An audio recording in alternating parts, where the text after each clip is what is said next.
नमस्कार दोस्तों, आपके अपने चैनल हमारे संस्कार में आपका बहुत बहुत स्वागत है। आज हम आपके लिए जानकारी लेकर आए हैं देव उठनी एकादशी के बारे में। लेकिन उससे पहले अगर आप हमारे चैनल पर नए हैं और अभी तक आपने चैनल को सब्सक्राइब नहीं किया है तो आप सभी से निवेदन है कि प्लीज़ हमारे चैनल को सब्सक्राइब करें, वीडियो को लाइक करें, ज़्यादा से ज़्यादा शेयर करें ताकि यह जानकारी और लोगों तक भी पहुंच सके, उन्हें भी इसका लाभ प्राप्त हो सके। बेल आइकन को दबाना ना भूलें ताकि हमारी आगे आने वाली हर वीडियो की जानकारी आपको नोटिफिकेशन के ज़रिए मिल जाया करे।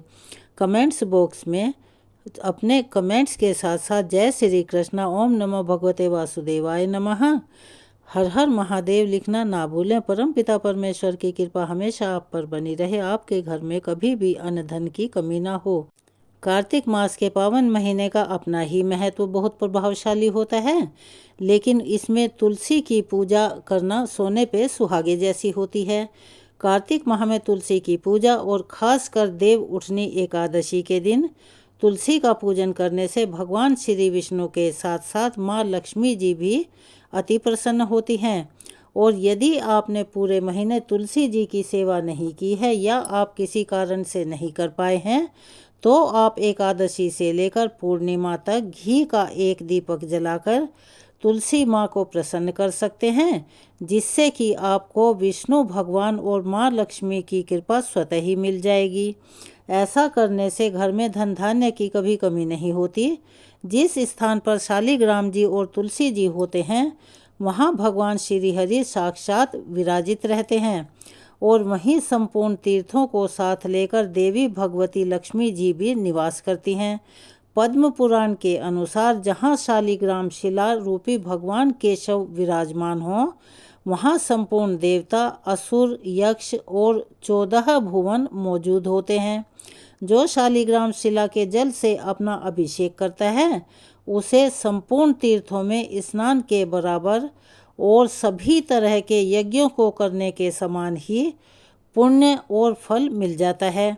जब आषाढ़ मास की एकादशी जिसे देवशयनी एकादशी के नाम से जाना जाता है, इस दिन भगवान श्री विष्णु योग निद्रा में लीन हो जाते हैं। तब सृष्टि के पालन का उत्तरदायित्व महादेव यानी कि शिव भगवान के हाथों में चला जाता है और इन 4 महीनों की अवधि को चातुर्मास का नाम दिया गया है। भगवान जब अपनी योग निद्रा से जागते हैं तब उसे देव उठनी एकादशी के नाम से जाना जाता है और इस दिन चातुर्मास भी समाप्त हो जाता है।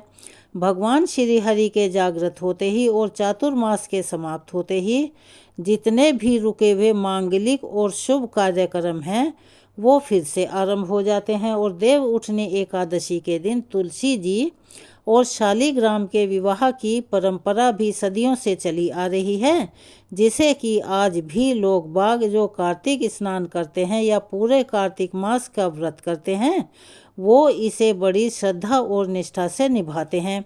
ऐसा माना जाता है कि एक बार भगवान श्री कृष्ण की पत्नी सत्यभामा जी को अपने रूप पर अभिमान हो गया था, यानी कि उन्हें घमंड हो गया था। उन्हें यह गर्व हुआ कि उनके रूपवान होने के कारण ही श्री कृष्ण सबसे अधिक उनसे प्रेम करते हैं। एक दिन नारद जी जब कहीं जा रहे थे कि सत्यभामा उनसे टकरा गई, यानी उनके सामने आ गई। उन्होंने नारद जी से कहा कि वह उन्हें आशीर्वाद दें कि अगले जन्म में भी भगवान श्री कृष्ण ही उन्हें पति के रूप में प्राप्त हों।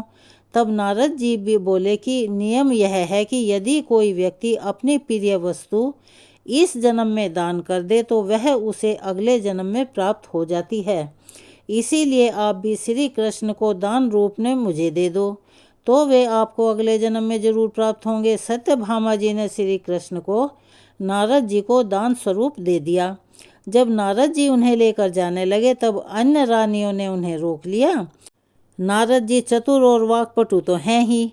अब उन्होंने क्या युक्ति खेली कि बोले श्री कृष्ण के बराबर यदि मुझे सोना और रत्न दे दो तो मैं उन्हें छोड़ दूंगा।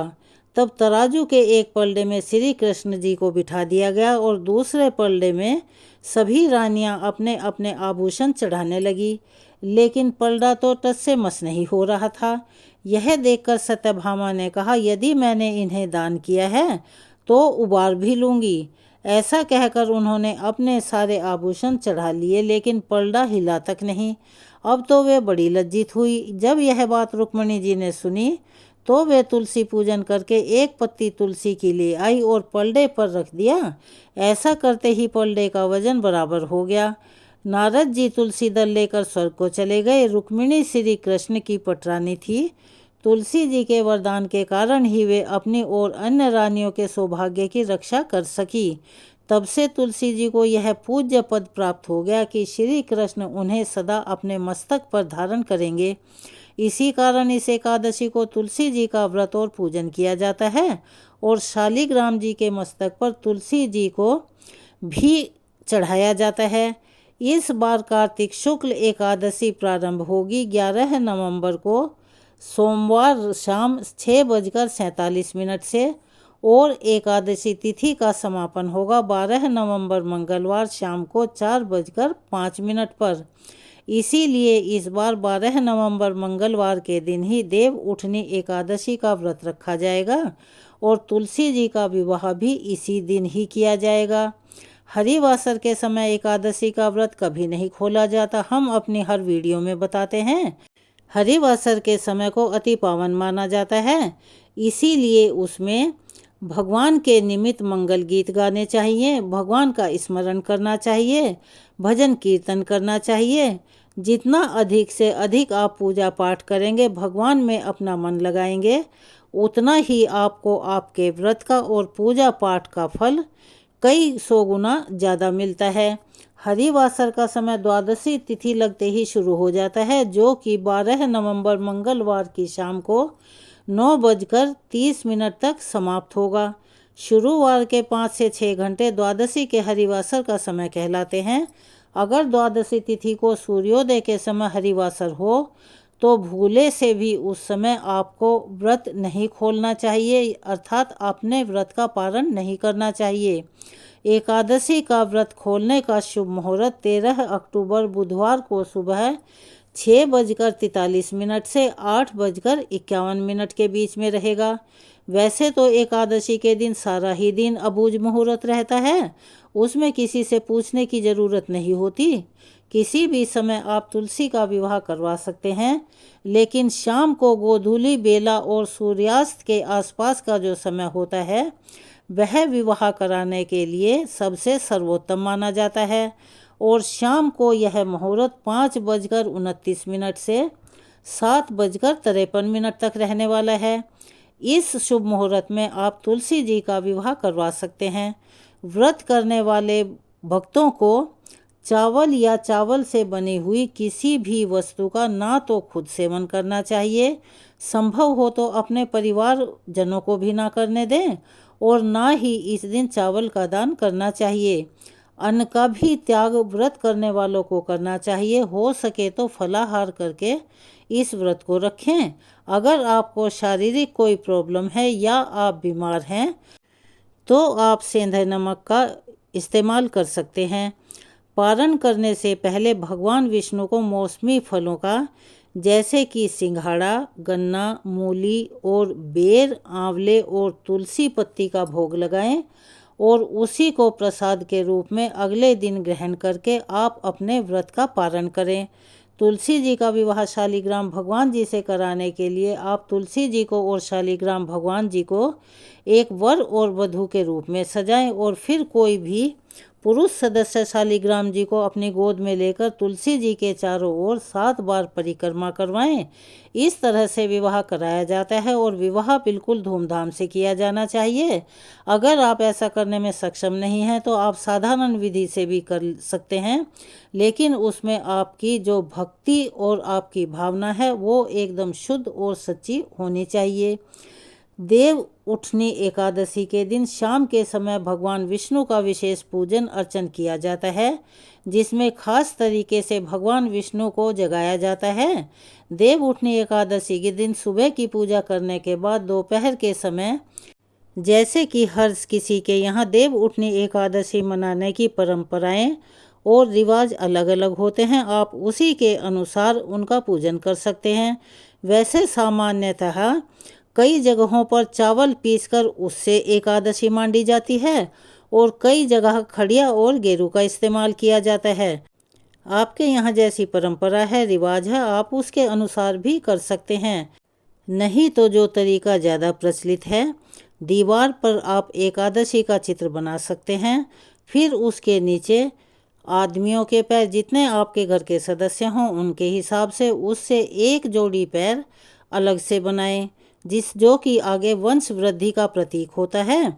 उसी तरह से चौपायों के पैर बनाए जाते हैं, अर्थात जितने घर में जानवर होते हैं, गाय भैंस बैल इत्यादि, उनके भी पैर वहाँ बनाए जाते हैं। तो आप भी इसी तरह से बना लें। फिर बीच में एक जगह गोला बनाकर उसमें एक दीपक रख सकते हैं, या फिर दीपक आप शाम के समय प्रज्वलित करें।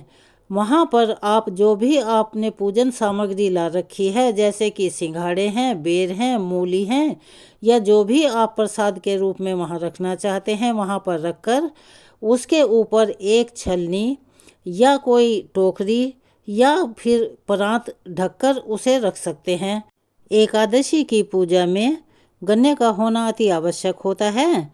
फिर रात में घरों के बाहर पूजा स्थल पर दीप जलाने चाहिए, यानी दीपदान करना चाहिए। रात के समय पूजा करने के बाद आपको जो सूप से आपने डलिया से या जिस जगह आपने परात वगैरह से जो भी सामग्री ढकी है, वहाँ पर एक दिया आपको जलाना है। और आपके घर में जो भी वाद्य यंत्र हों, अन्यथा थाली, घंटे, शंख, घड़ियाल जो भी है, वो बजाकर इस प्रकार से कहना है, उठो देव, बैठो देव, हाथ पांव फटकारो देव, उंगलियां चटकाओ देव, सिंघाड़े का भोग लगाओ देव, गन्ने का भोग लगाओ देव, सब चीज़ों का भोग लगाओ देव, उठो देव, बैठो देव, उठो देव, बैठो देव। देव उठेंगे कार्तिक मास, नई टोकरी नई कपास, जा रे मुँह से गोवल जा के दाब कटा के बाण बटा के खाट बुना के दोवन दे के दरी बिछा के लोट लगा के मोटो हो झोटो हो, गोरी गाय कपला गाय, जाको दूध महापन होए सहापन होए, जितने अंबर तारियो इतनी या घर गावनियो, जितने जंगल सीख सलाई इतनी या घर बहुवन आई, जितने जंगल ही सारोड़े जितने जंगल झाऊ झुंड, इतने या घर जन्मो पूत। आगे की जो लाइनें हैं उनमें जो घर की औरतें हैं उनके बेटों के लिए, और जो घर की बहुएं हैं उनके पतियों के लिए, और जो घर की बेटियां हैं उनके भाइयों के लिए उनके नाम लिए जाते हैं। ओले कोले धरे चपेटा, हे मधु तेरे बेटा, ओले कोले धरे अनार, हे दमयंती तेरे यार, ओले कोले धरे मंजीरा, हे स्वीटी तेरे बीरा, उठो देव, बैठो देव, उंगलियां चटकाओ देव। इस तरह से गाकर आप देव उठा सकते हैं। ऐसा माना जाता है कि इस विधि से भगवान विष्णु 4 महीने की निद्रा से जागृत हो जाते हैं, और इसके बाद भगवान विष्णु जागने के बाद सबसे पहले जिसकी मनोकामना पूर्ण करते हैं तो वह तुलसी माता होती हैं। तो इसीलिए विशेष रूप से आप देव उठनी एकादशी के दिन तुलसी माता का पूजन श्रद्धा भाव से अवश्य करें। अगर आप अपने घर पर तुलसी विवाह नहीं करवा पा रहे हैं या किसी तरह की आपको असमर्थता है, तो आपके आसपास जहाँ कहीं भी तुलसी का विवाह हो रहा हो, आप उसमें शामिल हो जाएं, और आपके द्वारा जो भी दान दक्षिणा आपसे बने, जो भी आपकी श्रद्धा भाव हो, या जो भी वस्तु आप दान करना चाहें, वो आप वहाँ कर सकते हैं। इस दिन आप खास तौर पर तुलसी जी को 16 श्रृंगार की सामग्री अवश्य अर्पित करें। देव उठनी एकादशी के दिन सकारात्मक शक्तियाँ बहुत अधिक प्रबल होती हैं। इस दिन यदि कोई उपाय सच्चे मन से किया जाए तो वह जरूर फलित होता है। यदि विवाह के इच्छुक लोगों का किसी कारण से विवाह नहीं हो पा रहा हो, तो आपको इस दिन भगवान विष्णु की पूजा करते समय उन्हें केसर, पीला चंदन और हल्दी का तिलक लगाकर 5 पीले पुष्प अवश्य अर्पित करने चाहिए। सच्चे मन से आप इस उपाय को अगर करेंगे तो ये एक सिद्ध उपाय है, इससे आपकी मनोकामना पूर्ति अवश्य ही होगी। देव उठनी एकादशी का दिन विष्णु भगवान की विशेष कृपा पाने का दिन होता है। इस दिन आप अगर संभव हो पाए तो तामसिक चीज़ों का सेवन भूलकर भी ना करें।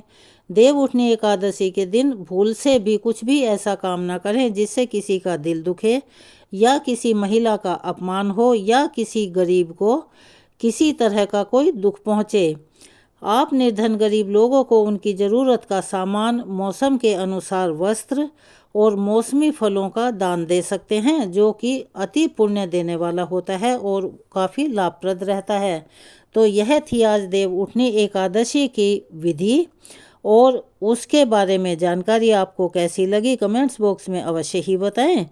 अगर आप चैनल पर नए हैं तो चैनल को सब्सक्राइब करें, वीडियो को लाइक करें, ज़्यादा से ज़्यादा शेयर करें, बेल आइकन को दबाना ना भूलें और अपना सहयोग और प्यार हमें ऐसे ही देते रहें। कमेंट्स बॉक्स में जय हो तुलसी माता की, ओम नमो भगवते वासुदेवाय नमः, राधे राधे, जय श्री कृष्ण, हर हर महादेव, जिसमें भी आपकी श्रद्धा और भक्ति हो लिखना ना भूलें। धन्यवाद।